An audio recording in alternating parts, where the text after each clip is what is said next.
যা আস্তে যা আস্তে যা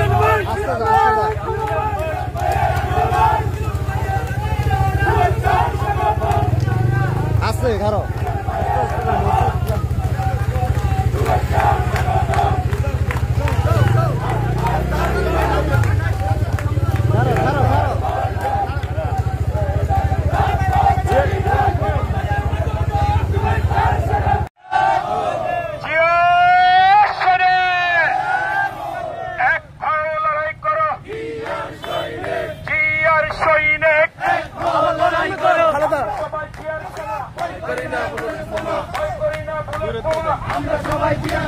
শহীদ জিয়ার স্মরণে ভয় করি না মরণে লাল সবুজের পতাকায় জিয়া তোমায় দেখা যায়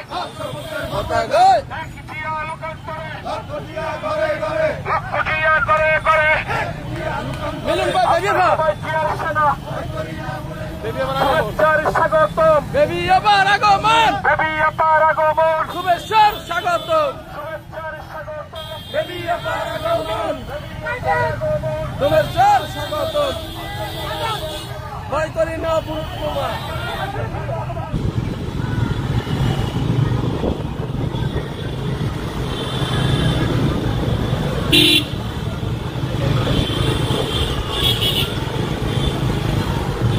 সামনের গাড়িতে বেরিয়ে পা মাঝখান দিয়ে হুন্ডা, এরপরে মিলন ভাইয়ের গাড়ি বহর, এদিকে পিছনে বিএনপি নেতৃত্বের গাড়ি আছে, সামনে আছে। আজ মোনারপুর জুমার নামাজ শেষ করে এই মুহূর্তে আমরা পালগিরি বেবিয়াফার বাড়ির সামনে একদম বরাবর ঠিক অবস্থান করতেছি পালগিরি মাজার শরীফের সামনে, অর্থাৎ মিলন ভাইয়ের শ্বশুর বাড়ির সামনে।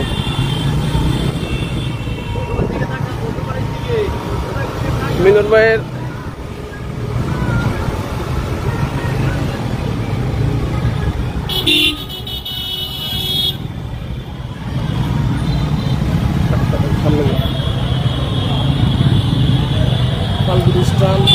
পালগিরি স্থানে আমরা এই মুহূর্তে আছি। বেদিয়াপার গাড়ি, সামনের গাড়ি জামাল মামা কচু উপজেলা শিক্ষক সমিতির সাংগঠনিক সম্পাদক। মামা কি সাংগঠনিক সম্পাদক? কচু উপজেলার শিক্ষক সমিতির। আর আমাদের সাথে আছেন কচু উপজেলার সাধারণ সম্পাদক জহিরুল আলম ভাই। আচ্ছা মামা, আজকে যে সুরাউন মিলন সাহেবের বেবিয়াফা আসা উপলক্ষে, কচুয়া প্রথম নির্বাচনের প্রচারণা উপলক্ষে কিভাবে দেখতেছেন আপনি, এটা কিভাবে মূল্যায়ন করতেছেন? বলার অপেক্ষাই রাখে না যে এক জোয়ার গণজোয়ার বইছে আগামী দিনের কর্ণধার। অবশ্যই অবশ্যই আমাদের সুযোগে থাকবেন, কচুয়াবাসী সুযোগে থাকবেন, সারা দেশে সুযোগে থাকবেন ইনশাল্লাহ। ইনশাল্লাহ আমাদের সাথে সাংগঠনিক সম্পাদক আছে কচু উপজেলার শিক্ষক সমিতির সাংগঠনিক সম্পাদক। আপনি কিভাবে আজকে এই গণজোয়ারকে মিলন সাহেবের মূল্যায়ন করতেছেন? আপনি মনে করতেছেন এটা গণজোয়ার মানুষের ভালোবাসার প্রতিফলন? ওনার শ্বশুর বাড়িতে মিলন ভাই শ্বশুর বাড়িতে বরণ করে নিয়েছেন মিলন ভাইকে। এই মুহূর্তে মিলন ভাইয়ের আগমন, শুভেচ্ছার স্বাগতম। মিলন ভাই কবর জিয়ারত করবেন, জিয়ারতের অংশ হিসাবে। আস্তে আস্তে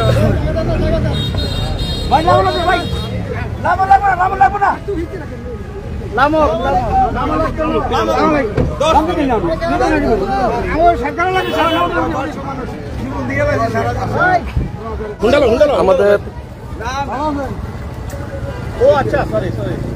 বাংলাদেশ কেন্দ্রীয় উলামা দলের সাধারণ সম্পাদক মিলন ভাইয়ের গাড়ি বহরের সাথে ছিল।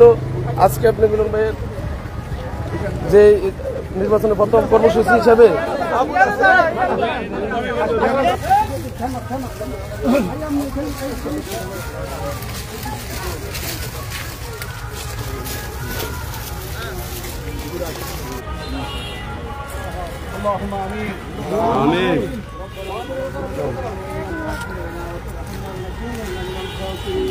আমিন।